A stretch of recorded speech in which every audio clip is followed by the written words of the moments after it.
Hey there, creeps. Welcome to the show.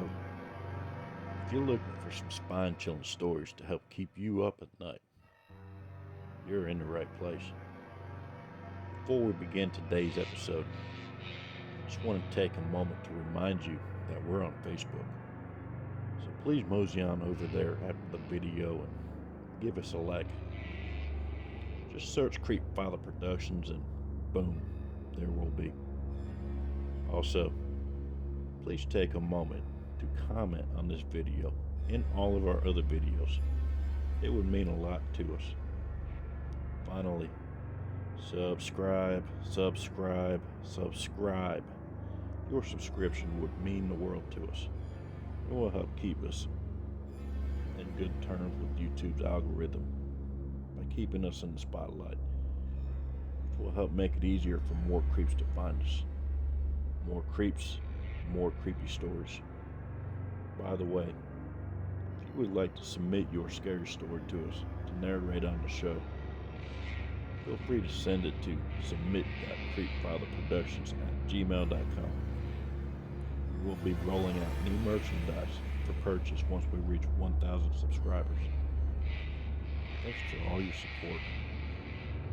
Let's get started.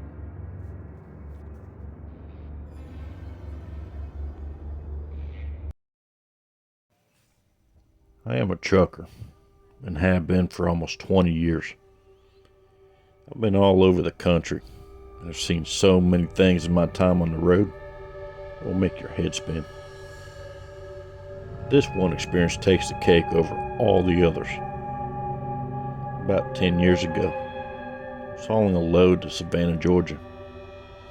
I remember it was late at night, around 2 a.m. or so, and raining pretty heavy. I was pretty much the only vehicle on the road at the time, except for the odd pair of headlights that would appear on the northbound side of I-16 at a rate of about 1 per hour. Of course, I wasn't really counting, just taking notice of how dead it was. Anyway, some weird things started happening to me as I drove over the next few hours. For starters, I kept hearing this strange clicking noise. I didn't know where it was coming from or what was causing it. I didn't think much of it at first, but then I started noticing a second noise, like a faint rushing sound, almost like wind blowing through a cracked window, but not as loud. I didn't feel anything out of the ordinary, so I pressed on. But it was definitely there. I tried to put it to the back of my mind and not think much of it, because trucks are always making noises. They're big heavy pieces of equipment moving a 30-ton load down the road at 70 miles per hour, so they are bound to vibrate, shudder, and make all kinds of noises as they drive. It's inevitable. This clicking noise is one that I haven't noticed before or since. So is that rushing noise. Kept driving though, telling myself that if it gets louder or I start to feel air in the cab where there shouldn't be because all the windows were closed, I'll pull over to investigate the noises, even though I really didn't want to because of the rain. So, like an idiot, I kept driving. Then that clicking noise did get louder. And the rushing noise became more of a gusting noise, almost like what you would hear in a tornado or hurricane. Which meant, after begrudgingly taking a quick glance at the gauges on the dash, which were all within their normal ranges, I had to pull over to check my truck out in the middle of the night, in the middle of nowhere, and in the heavy rain. As the truck came to a stop on the shoulder, the noises I've been hearing suddenly disappeared as quickly as they appeared. Thought that was a little peculiar, but figured something must have been vibrating loose, or I was dragging some trash or something under the truck, which is why the noises stopped when the truck did. But I could swear that I saw movement in the corner of my eye when I looked down to the dash to pull my parking brakes, which obviously startled me. It caused me to whip my head up real quick to try and catch a glimpse of whatever it was, but there was nothing. Figured, and really more hoping than anything, that it was a deer or something like that. I got a really uneasy feeling as I grabbed my flashlight and umbrella to go outside, which was only made worse when I looked down at the door to pull the handle and noticed another movement again in the headlights and again out of the corner of my eye. I didn't know what was going on, but was definitely seeing something moving around my truck. I couldn't tell what it was. I just knew that there was something out there. I said to myself, screw this, and decided to go to the next truck stop I came across and let their on-site mechanics look at it. I figured money I was spend on truck repairs was well worth it compared to the alternative, which appeared to be a deadly encounter that was about to happen. So I reached down to disengage my parking brakes and put the truck in gear so I can take off. But when I did, the truck went completely dead. The engine cut off, the lights went out, and everything else that could possibly go dead went dead. Then that strange clicking noise started again, and this time I could tell exactly where it was coming from, which was directly behind the sleeper cab. On the frame rail catwalk, for all you non-truckers out there, catwalk is basically a metal sheet that people can stand on, and it's bolted to the frame rails, making it a sturdy and solid surface.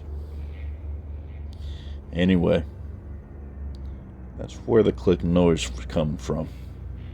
Been like something out of a horror movie. The rustling noise came back too. It was coming from the same place as the clicking noise. This went on for a few more minutes until I stopped, and the truck came roaring back to life all at once. I honestly didn't know what to make of that experience, but even as frightening as it was, I just figured it had to be some kind of bizarre malfunction. I still couldn't explain the strange movement I noticed out of the corner of my eye, but even that stopped. So I started driving out of the area as quick as the truck would let me go. I didn't question it or look in my mirrors as I drove away because I didn't want to see what was back there. When I finally made it to a truck stop, I had the mechanic look at the truck. He couldn't find anything wrong. Obviously, that had me scratching my head, but what was even more baffling than that was the fact that when I looked at the inspection invoice that the mechanic handed me to pay, the date on it was May 3rd, 2012. But before I started hearing those strange noises, it was April 22nd, 2012. When I looked down at my phone, it was the same date as the date on the invoice. And I had over 150 missed calls from my dispatcher, my girlfriend, and the customer. I just remember thinking to myself that there's no way this could be happening. But it was. Just then my phone rang again, and it was my dispatcher. So I quickly answered. Before I could even finish saying hello, my dispatcher cut me off, asking me if I was okay, and where have I been for the past 11 days. I couldn't believe what I was hearing. I was gone for 11 days. I asked him. He said yes. We had everybody out looking for you, but nobody could ever find you. And your truck completely disappeared off of our GPS track map until now. He asked what the heck happened to you, but I didn't have an answer for him. All I could say was, 11 days? That's impossible. I thought to myself I was only broken down just a few minutes ago, and I was aware of everything that was going on. I just didn't know what was going on with my truck. Soon after I hung up with my dispatcher, a brigade of cops and ambulances rolled directly up to my truck. The cops hollered at me to get out with my hands up, while the paramedics hesitantly closed in on me with a stretcher in tow. This was all way too much for me to process in my mind. I couldn't handle the stress of the situation, so I fainted. When I came to, I was in a hospital room surrounded by friends and family. There were a couple of detectives in the room too, but they never asked me any questions, which I thought was really odd. But they ended up leaving without a word, and it's almost like nobody in the room even noticed them to begin with. I wasn't sure what I was doing in the hospital in the first place, because other than being really confused about what was happening to me, I felt generally fine. Aside from a little bit of weakness, and I was so hungry I felt like if someone was kind enough to walk a horse in my room and make it sit down on a plate, I probably could have eaten it whole in one bite. That's pretty much where my experience ended in that case, leaving me with more questions than answers. And to this day, I still don't have a clue what happened to me during those 11 days, but I definitely have my suspicions. As crazy as it sounds, I think I may have been abducted by aliens.